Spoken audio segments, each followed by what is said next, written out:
ગુજરાત સરકારમાં નવા મંત્રીમંડળમાં શપથવિધિ યોજાઈ, શું કહેશો? આજે ગુજરાત સરકારના નવા મંત્રીમંડળની શપથવિધિ યોજાઈ છે ત્યારે જે પણ માન્ય ધારાસભ્યશ્રીઓને મંત્રી તરીકેની જવાબદારી મળી છે એવા તમામને શુભેચ્છા પાઠવું છું.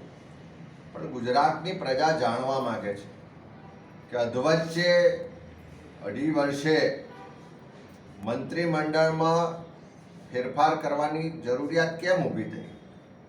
એક તરફ આખી સરકાર પોલિસી પેરાલિસિસથી પીડિત છે, ચારે તરફ ભ્રષ્ટાચાર બેફામ છે, લોકો સરકારની નીતિ અને નિયતને સારી રીતે ઓળખી ચૂક્યા છે. એટલે ચહેરા બદલવાથી જે લોકોને અન્યાય થઈ રહ્યો છે, જે ભેદભાવનો ભોગ બનવું પડે છે, જે લોકો હેરાન પરેશાન છે, ભ્રષ્ટાચાર અને ગેરવહીવટથી ત્રસ્ત જનતા છે, એને આમાંથી કોઈ પણ જાતનો લાભ મળવાનો નથી. આ મંત્રીમંડળના ફેરફારથી ગુજરાતના લોકો જાણવા માંગે છે કે ગુજરાતીઓને ગુજરાતને શું ફાયદો? આટલા 2.5 વર્ષના શાસનકાળમાં જે મંત્રીમંડળ હતું, લગભગ 9 જેટલા કેબિનેટ મંત્રીશ્રીઓ હતા અને 8 જેટલા રાજ્ય કક્ષાના મંત્રીઓ હતા. 50% લોકોને પડતા મૂક્યા છે. જો તમારા 50% મંત્રીઓ કામ નહોતા કરતા, એફિશિયન્ટ નહોતા, એમની સામે ભ્રષ્ટાચારના આક્ષેપો હતા, એમના વિભાગમાં ગેરવહીવટ ચાલતો હતો, એમના મળતિયાઓ બેફામ રીતે લોકોને લૂંટતા હતા, તો 2.5 વર્ષ સુધી રાહ શું કામ જોઈ? કેમ બચુભાઈ ખાબડનું નામ મનરેગામાં આવ્યું અને બીજા દિવસે એમને મંત્રી તરીકે ના હટાવ્યા? કેમ ભીખુભાઈ પરમારનું નામ બીજેડ કૌભાંડના કૌભાંડીઓ સાથે જોડાયું તો એમને તાત્કાલિક મંત્રી તરીકેથી હટાયા નહીં? કેમ મુકેશભાઈ પટેલના પરિવારના લોકો હથિયારના લાયસન્સોના કૌભાંડમાં સંડોવાયેલા હતા?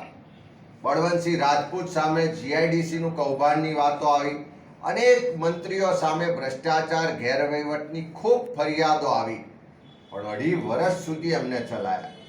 અને હમણાં 1 અઠવાડિયું વિકાસ સપ્તાહ યોજવામાં આવ્યું. આખા વિકાસ સપ્તાહમાં આખા ગુજરાતમાં પ્રજાના પરસેવાના ટેક્સના પૈસાથી પ્રચાર પ્રસાર કરવામાં આવ્યો, ઉત્સવોને તાઇફા કરવામાં આવ્યા. અને ત્યારે સરકારને ખબર પડી કે સરકારનો વહીવટ તો ખાડે ગયો છે. મંત્રીઓ સામે તો ખૂબ અસંતોષ છે, મંત્રીઓ તો બિલકુલ રીતે અનએફિશિયન્ટ છે, ભ્રષ્ટાચારમાં સંડોવાયેલા છે. અને હવે જ્યારે 50% મંત્રીઓને પડતા મૂક્યા છે, તો શું ચહેરા બદલવાથી સરકારની નીતિ અને નિયતમાં કોઈ ફરક પડવાનો છે? જો મંત્રીઓ એટલે કે મુખ્યમંત્રીની ટીમ 50% બદલવી પડે, એનો મતલબ આ ફેલ ટીમ હતી. અને જો ટીમ ફેલ હોય તો એની જવાબદારી કેપ્ટનની હોય કે ના હોય? આજે જે રીતે કદાચ નાયબ મુખ્યમંત્રીની જાહેરાત થઈ છે, લોકોમાં ચર્ચા છે કે બિહારની ચૂંટણી પછી કદાચ કેપ્ટન પણ બદલાશે.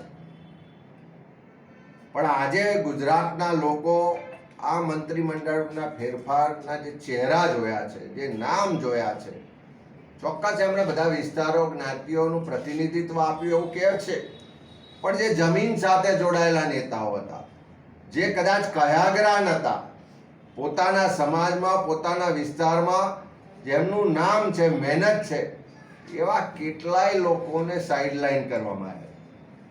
જયેશ રાદડિયા હોય, અલ્પેશ ઠાકોર હોય કે બીજા મંત્રીઓ, અનેક લોકો એવા છે કે જેને પોતાના વિસ્તારમાં કે પોતાના લોકોને અપેક્ષા હતી. અમારા ખેડામાં પંકજભાઈ દેસાઈ છે, 6 ટર્મથી ધારાસભ્ય છે, કાયમ રાહ જોઈને બેઠા હોય. વડોદરામાં અનેક લોકો છે, બધી જ જગ્યાએ છે. પણ કદાચ દિલ્હીના જે રિમોટ કંટ્રોલથી આખી ગુજરાત સરકાર ચલાવે છે એવા નેતાઓને કયાગરા લોકો જોઈતા હશે.